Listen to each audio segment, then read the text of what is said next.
For children with type 1 diabetes and their parents, the responsibilities are many. It's a journey that requires time, patience, and strength. It means having to consider healthier meals, monitor portion sizes, and sometimes checking blood sugar up to 8 times a day. The Diabetes Association, now known as the Diabetes and Hypertension Association of Barbados, provides guidance, support, and medical assistance to these courageous young ones and their parents. One of their clients is 14-year-old Aisha Moore, a student of the Barbados Seventh-day Adventist Secondary School. Despite her challenges, she is still chasing her dreams to become a marine biologist and a singer. You above the storm, Father, you are king over the flood. When she told me I had diabetes, I honestly can't describe the feeling. It was just, I felt like the world was crashing down. It just made me feel very sad, and I felt kind of alienated. Diabetes is not a death sentence. And well, one of the first questions I got asked was, does that mean you can lose your feet? So it was more so trying to get them to understand that it can be controlled, and it wasn't anything necessarily that I ate or anything, that basically that I knew what I was doing.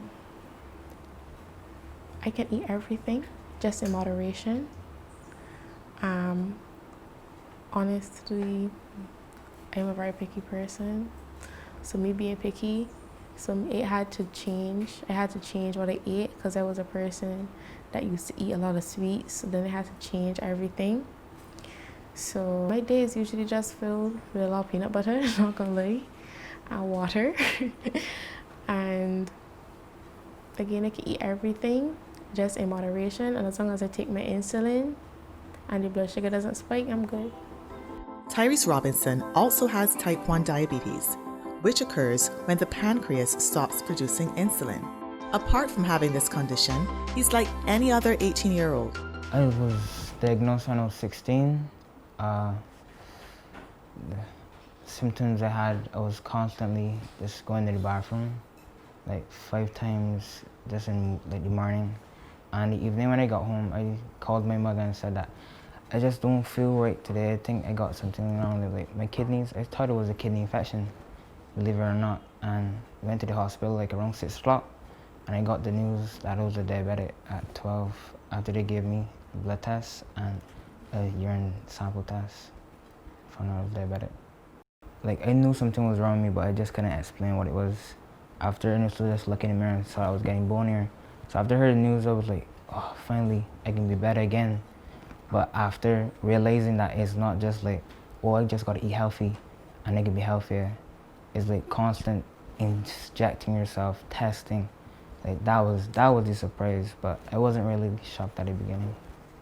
When I got diagnosed, the doctors asked if I wanted to touch school. And I was like, yeah, I would like to touch school in case if I had an emergency, they would know. The one incident that was like tough for me was telling my lessons teacher. When I told her, she like broke down crying. And that was the first time that I couldn't just hold back the tears. Even telling my family wasn't hard. Just telling my teacher, a person that didn't even never related to me, just broke me. And it made me take everything a little more serious. While he still enjoys his favorite foods, rice and macaroni pie in smaller portions, he chooses to avoid the sugary treats. It's hard sometimes, you know, you got like a sugar like craving, but it depends. You just gotta like look and read the carbohydrates and take insulin to suit. Because sometimes you might just eat something that you don't know how much sugar you got in, and you just, man, this is a little sweet thing, and I can just burn off, and 2 2s you look wrong, and your blood sugar elevated. So you gotta really watch it, and you could get like a sugar craving, which like you eat something sweet, and you'll go back to your normal day, and then you'll just be craving sugar. So I find it best to just stay away from sugar. The Diabetes and Hypertension Association of Barbados also offers Camp Pride, an annual summer camp for diabetic youth. Camp Pride, I would say, was one of the best experiences of my life as a diabetic. From suffering from type 1 diabetes, not knowing anyone else around me that had type 1 diabetes, just going to the camp, just seeing people that younger than me and some around my age, just taking insulin, testing their blood sugar, just But me and them just motivated me to take care of my life more. Just seeing how they had it longer than me. Some had it for, I think, 8 years. And having fun and living life just motivated me to try even harder and live my life. The Diabetes and Hypertension Association of Barbados assists children and their parents with diabetes-related expenses. In 2012, the Diabetes Association of Barbados conceptualized a program called the Sponsor Child Diabetes Program, specifically to address the financial burden that diabetes has on families. So persons up to the age of 25, if they're not working, are entitled to support under the program, which will cover the cost of medications, lab tests, as well as medical visits. Obviously, we want to focus on children because they are our future. So we also have a camp that has been running since 2002 called Camp Pride. Pride being an acronym for Positive, Reinforced, Innovative Diabetes Education. So unfortunately, we didn't have the camp in 2020 because of COVID-19, but certainly it's an opportunity for children living with type 1 diabetes to gather and get refresher information about diabetes, how to manage diabetes, how to live with diabetes, and how to live productive lives, as well as getting leadership skills. We also have a camp called Camp Wellness, which was started 3 years ago, and that targets another cohort of children, which is children who may be at risk for developing an NCD such as diabetes. So we offer them training in cooking, consumerism. They go and visit the farm, they see where the vegetables and the meats come from, and they get a really practical hands-on experience in terms of how to live healthy. My name is Joshua Linton. I am 9 years old. I attend Reynolds Primary School. I am a member of Jordan Hackett's Kempo Karate, TK Music Club, and I love swimming.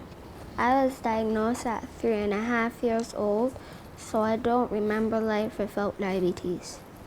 I have to take my blood sugar and insulin daily. I don't get to eat the stuff I want and the amount of stuff, and it's unfair because my sister doesn't. Joshua's mom, Janine Linton, recounts the night she took her son to the hospital. I will start to say though that we don't have diabetics in our family. So I didn't pick up on these signs in terms of him being thirsty, going to the bathroom often. I didn't pick up on those signs at all. But it's just then that I took him to a doctor close to us, and the doctor had said to me at the time, well, he has a throat infection. So we took him home and we gave him the medication that the doctor had prescribed. And I find over a course of a few days he wasn't getting any better. And I was like, is this just a throat infection?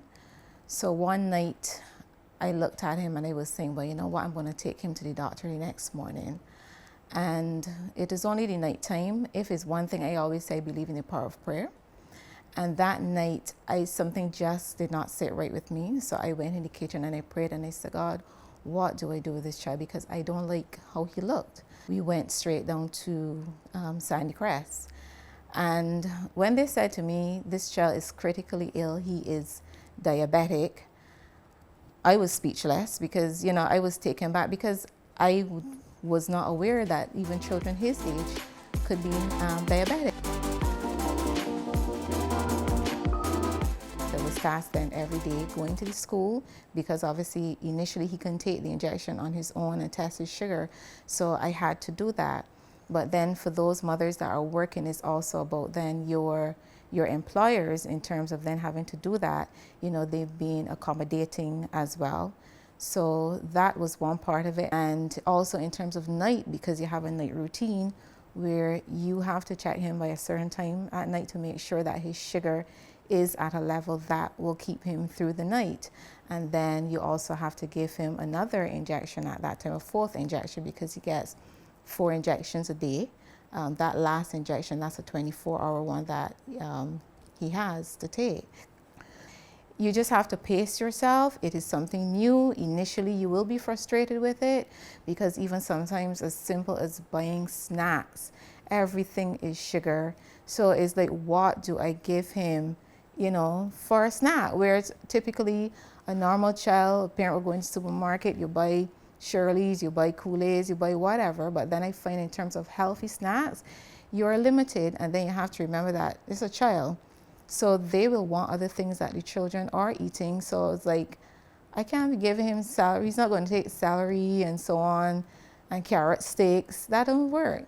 He would want snacks. But I will say though that we do give him things like pizza. He would get his chauffette from time to time, but we just limit the quantities that he gets, and I don't make it a habit.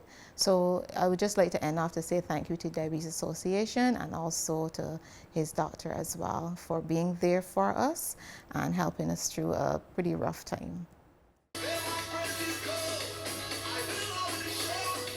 11-year-old Thea loves singing and taking care of animals and also dances with Gemini Project, a group of dancers with disabilities. But how do you balance being type 1 diabetic when you're a foodie?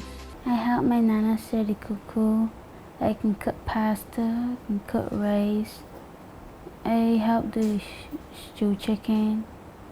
And sometimes I might help do some lamb, if there's any, and turkey. When I was diagnosed, I was a bit upset. I thought I couldn't eat certain foods. Well, I thought I couldn't eat most foods. But I was relieved when I heard that I could. We try to get her to manage what she eats, which as a growing child, that is so problematic. She loves to eat. But, you know, sometimes it's just a matter of going with the flow at that point in time. Some days she would eat more than others, so it's just a matter of adjusting the insulin to suit.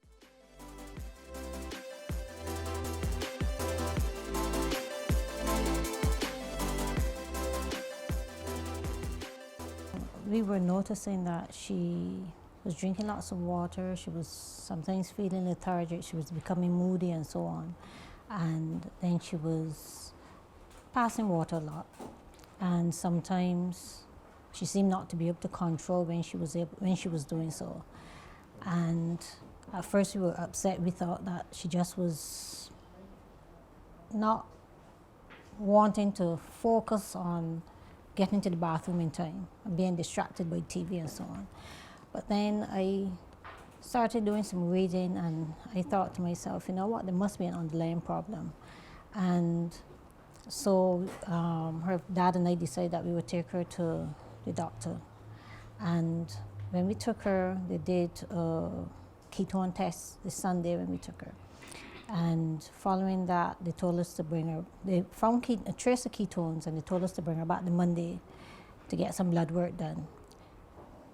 We took her the Monday morning, she got the blood work and everything, she got the blood test done, and by the Thursday of that week, they called us and told us that she was indeed type 1 diabetic. Among the symptoms of type 1 diabetes are weight loss or gain, extreme fatigue, blurry vision, slow wound healing, and increased thirst and urination.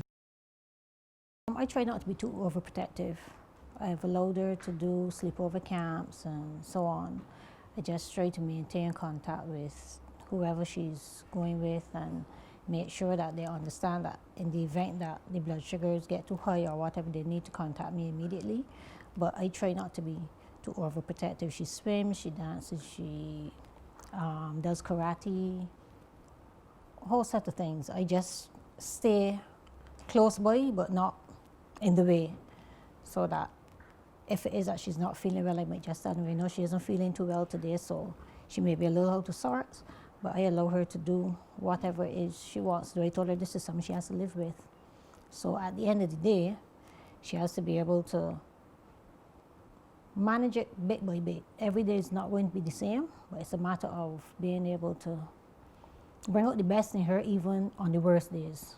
For further details about the services of the Diabetes and Hypertension Association Barbados, visit diabetes.bb or call 427-9338.